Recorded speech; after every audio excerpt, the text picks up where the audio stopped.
Hey guys, welcome to this new video. In the previous video I mentioned that I don't believe in God, but let me explain this concept more clearly. Since I don't have a clear starting point, I'll begin by talking about how I've seen religion since I was a kid. I was born into a Christian family, specifically evangelical, and raised by my parents in a way that was very detached from the outside world, for reasons I'll explain in another video. I was always taught that God's existence is a given. Whenever I started asking myself questions about it, I initially tried to ignore them and force myself to believe in God just because that's what I've always been taught, convincing myself that it was a good enough answer. Whenever I heard someone blaspheming, I'd feel bad. I'd think, don't curse around me, I'm a Christian. That's how I unconsciously reacted, until around age 14, when a guy in a video game made me realize something very simple. Even if others blaspheme near me, who cares? I'm not the one doing it. That small realization sparked a huge butterfly effect in me. I began trying to answer the question I had always avoided. For years, I struggled with existential questions about everything. All the stuff I read in the Bible or heard about online. Keep in mind I was just a kid. For months, I worried about masturbation and sex in general because I'd heard they were things God disapproved of. But among all of the religion concerns I had, the one I obsessed over the most was whether I was doing enough for God or not. Years went by, and I'd spent hours every day trying to make sense of the Bible, even though I didn't understand much of it. A lot of it felt vague and unclear. Honor your father and mother. What? What if your parents are awful? What if they don't love you? Are you still supposed to be their puppet and not only love them, but honor them? Another one, do not desire the wife of others. I get that it means something like don't fall in love with or fantasize about someone else's partner, but still, the wife of others? As if she's an object, as if love or attraction is something you can fully control. Then there's the remember to keep the holy days holy. What? How can a single day be important enough to become a commandment? And what exactly does keep it holy mean? Isn't it already considered holy just by being part of this context?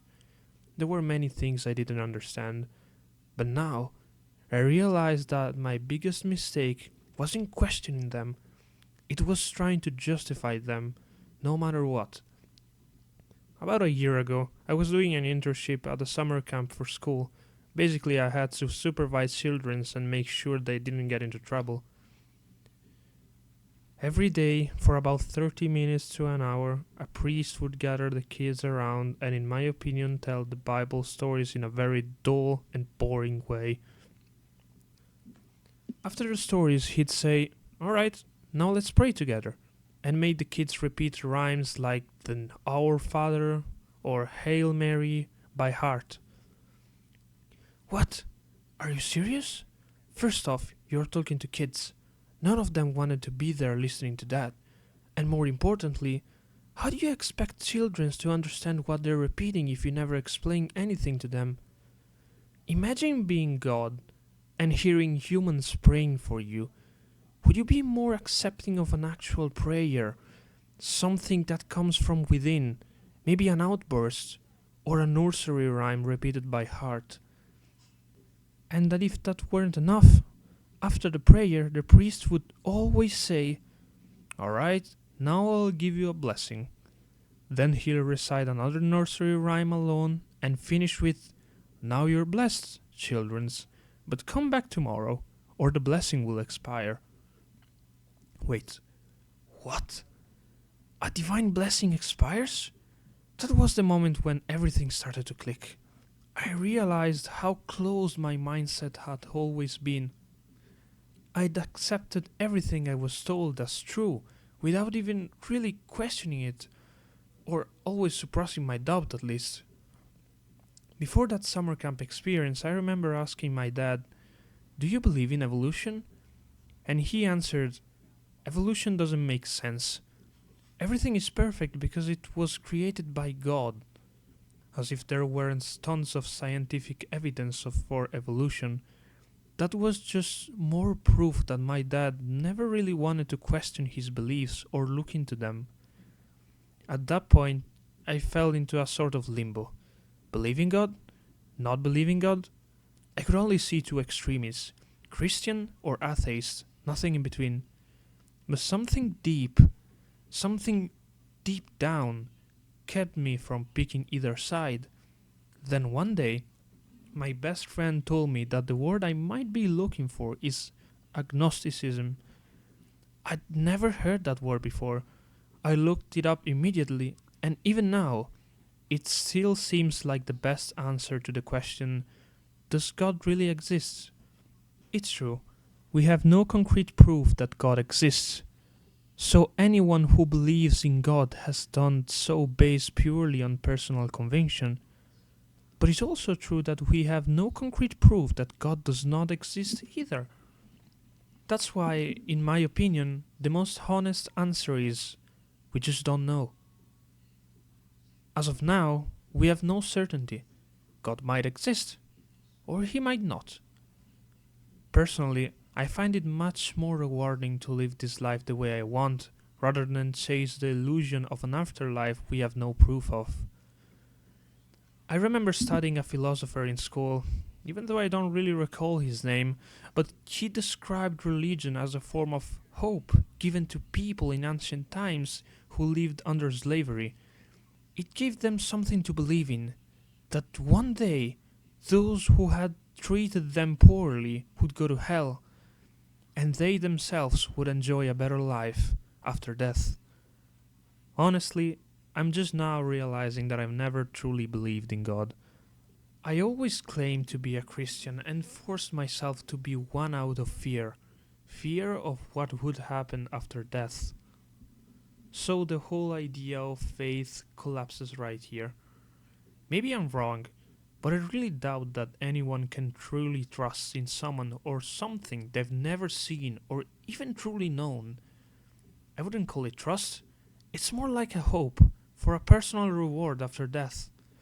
I remember two questions I asked myself long ago, and at that time, those questions really shocked me and made me realize I've never actually believed. I was just afraid. The first question was, if God exists, and when you die, he lets you into heaven, would you still have the same faith in him that you had during your life, now that you received what you wanted? Or would that reveal that you only believed in him to get into heaven, and that, once there, you'd simply pretend to keep believing so you wouldn't lose your place? The second question was, if God and heaven exist, and one day God himself appears to you and says, "You're not going to heaven," would you still believe in him after? Chances are, if you stopped believing in him, then you've never truly believed in God.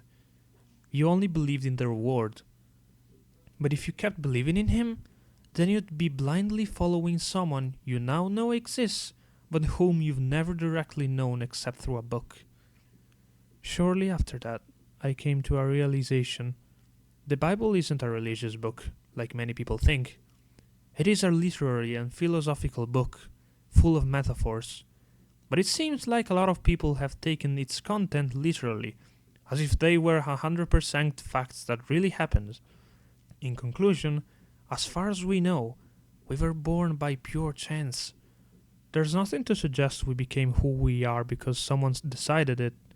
More likely, it was all just luck.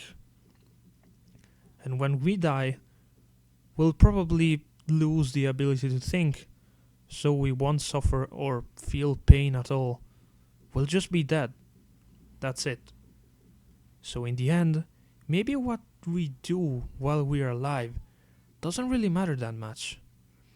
Of course, it will matter to those who will keep living, but not for us.